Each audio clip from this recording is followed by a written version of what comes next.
Hello and welcome to my channel. I'm Dr. Carmen McGuinness. Today's segment is titled Excavation, Digging Into You, Part 1. This segment is part of a larger series on breaking free from repeated pattern of falling in love with toxic partners. Other videos in this sequence are Six-Spoke Wheel of Recovery, and that one is an overview of the series. Another is The Narcissist and His Woman, Loveless, Breaking Free from Anger and Denial, Self-Defeating Core Beliefs, and Rewriting Your Personal Narrative. Although there's no particular order to the series, I'll put up links to the first three I just mentioned, as you might find it helpful to view them at the same sitting as this particular segment today. In the way of a quick overview, the Wheel of Recovery is comprised of 6 spokes, and each spoke represents a stage of recovery after the loss of toxic love. In my last segment, I discussed the 2 spokes on my Wheel of Recovery, which I call Ping Pong and Sorrow. As I mentioned in that segment, these stages and the one before them, Awareness, are about them, whoever it is you're trying to fall out of love with or trying not to fall in love with his doppelganger next month. Today I'm going to talk about the next stage, the stage of excavation, which is about you. If you haven't been through the first 3 stages, if you have been through the first 3 stages, you realized you were in a toxic relationship. This might have happened before or after the breakup, this realization. You've either broken up with or were on the receiving end of a breakup with your toxic partner. If the breakup hasn't happened yet, you're likely still caught up in denial at some level. And if you're ready for excavation, you've either been through or are starting to sense the end of a state of deep sorrow. You might still be missing your ex-partner, but you're open to the possibility that what you actually miss is the fantasy of who you thought he was. Or maybe you don't miss him anymore, but you're sad over the fact that you're alone. You've realized that, and you've realized that life has changed, and that so much of what you believe to be true simply isn't. These are all signs that you're ready for the you work. The 3 stages of the Wheel of Recovery that have to do with you. Today we'll focus on Spoke 4, Excavation. This is when you begin to do the forensic work. During this stage, you'll learn the answers to, what was my first wound? You'll learn whether your first wound was loneliness, rejection, or fear, or perhaps something else.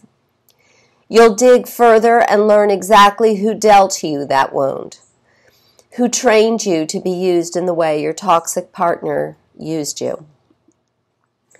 Often people face self-doubt and guilt at this stage. I hear things like, I don't know for sure, and she was my mom, my dad, my sister, whoever, and she did the best she could. It's important to understand that this work isn't about hate or blame, and often it's about forgiveness. We're all doing the best we can, and we're not here not doing any of this, not doing the excavation work, to cast blame on anyone, but merely to cast light and understanding, self-understanding. And if the wound occurred or was opened when you were very young, often the best we can do is to come up with a plausible working theory as to what happened. I call this stage the excavation stage because it often has layers, and the layers are sometimes fragile and must be dug through very carefully. And in this stage, like in an archaeological dig, we have to decide what to keep, dust off, and treasure, and what to discard. Many people really need a therapist or coach to help them through this phase.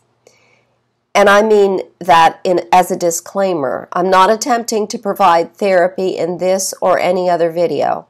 My work on this channel is about ideas for improving your relationships and your life. It's not therapy. These ideas are yours to do with as you wish, and I and lots of other therapists are here if you need our services. So how to begin? First and foremost, it's important to envision the fantasy. This might be difficult for some. It might bring up painful memories about your ex-partner, but you must get your head around the fantasy so that you own it rather than it owning you. I'm going to ask you to write down what you thought you loved about him or her.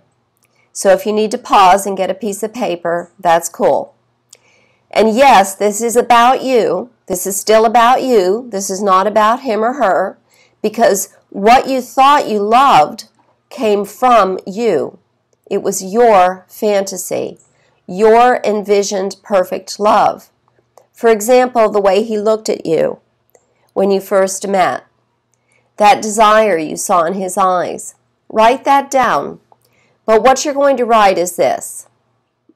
And forgive me, but I'm saying this from the perspective of a heterosexual female because that's what I am. You're going to write something along the lines of, I want a man who pays a lot of attention to me. Next step is to see in your mind's eye what that thing you want, in this case attention, should look like and feel like. Not love bombing until he gets in your pants, followed by weeks or months or years, if you happen to marry the guy, of being ignored and disregarded. Instead, envision what attention should be. Steady, shared attention between two loving partners. And if you need to write that down, if you feel that you're so distant from that concept that you might forget it, then write that down. Attention from my partner should be steady, shared attention between two loving partners. Now go back in your life, as far back as you can remember.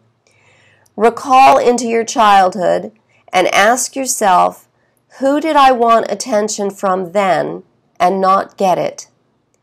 If something, someone, comes to mind, write that down now. These are your case notes on yourself. And this is where the deep excavation comes in. This is where you might realize that your remembered relationship with your parent or other caregiver was also a fantasy. So dig deep, deep enough to reveal what comes up. Now back to your ex. Write down what you admired about him. Some examples from my own failed affairs and marriages are intensity and independence. That's right, I kept marrying that intense, independent guy over and over. Ha ha, you gotta laugh at yourself, right? These are great qualities, but only in so much as they don't stop him sharing attention with you. Ask yourself, could it be that these are qualities I assigned to that person in my childhood whose attention I wanted? Could it be that you assigned these qualities to protect yourself against the reality that what you viewed as intensity was really poker face when what you needed was happy face, and what you viewed as independence was really emotional unavailability when what you needed was emotional presence? Excuse me. This is what Robert Firestone termed the child's fantasy bond with a parent who, for whatever reason, doesn't fulfill the child's needs. Now remember, we're not here to blame. We understand that everyone is doing the best that they can. We're here to uncover what caused what's happening in today's world. Now, once again, I want to send you back into your childhood, and I want you to remember that thing that you didn't get, whatever it was. We used the example of attention for this activity today. And I want you to try to remember when you didn't get that thing, how did it make you feel? What's the feeling that comes up for you? Was it fear? Was it anger? What was the primary feeling that arose when you didn't get what you needed from whoever that person was. Now ask yourself, is that the same feeling that comes up for me today, or did before the breakup with my toxic partner, when I didn't get what I needed from him or her? When I didn't get, and the example again we're using is attention. Is it the same feeling? And hopefully this activity will help you start to see how these two attachments are intricately connected. The attachment from childhood and the attachment with the romantic partner today. Now, the next step in this activity, hopefully that's obvious, is to do this with other things. You're going to ask yourself, how did he make me feel? What was I first attracted to? And then you're going to get inside of that, do the excavation work, and ask yourself if that thing, whatever it was, I use the examples of intensity, for instance, was really something else. Was it really detachment? And then you're going to take that back to your childhood again, and you're going to excavate there.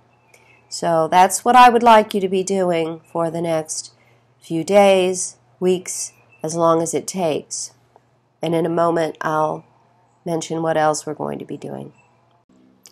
As children, it's unfathomable to us that our parents might be for anything less than loving and completely and utterly centered on us. If my mother doesn't give me what I need, it means either that she's bad and doesn't love me, or that I'm not worthy of love and care. There's something wrong with her or something wrong with me. And neither is possible. So when, for whatever reason, the love and care we need doesn't happen, we imagine instead, we create the fantasy bond. According to attachment theory, we seek out and find romantic partners who are very much like our caregivers. Excuse me, hair blowing in my mouth. Let me repeat that last part. According to attachment theory, we seek out and find romantic partners who are very much like our caregivers, because this is the skill set we have. If you learned to manage an emotionally distant parent as a child, if you learned to get attention from them somehow, you have a particular subset that drives you toward similar individuals in adulthood. And you also have particular deficits that make you emotionally unable to, or uncomfortable, shall we say, with intimacy. It makes intimacy more difficult for you because you never had that close one-to-one bond. Fast forward 20 or 30 years, and here you are. You create the fantasy bond in adult relationships. He's not emotionally distant and detached. He's just independent. So what you're exploring at this layer of your excavation is the areas where you might be recreating that imagined perfect bond today, only now with the romantic partners. Please remember as you progress through this activity that this is about you, not your ex. Be careful not to get caught up in the them stuff that belongs in the first 3 stages of the wheel of recovery. If you find yourself being pulled back there, you may need to recognize and accept that you still have at least one foot in denial.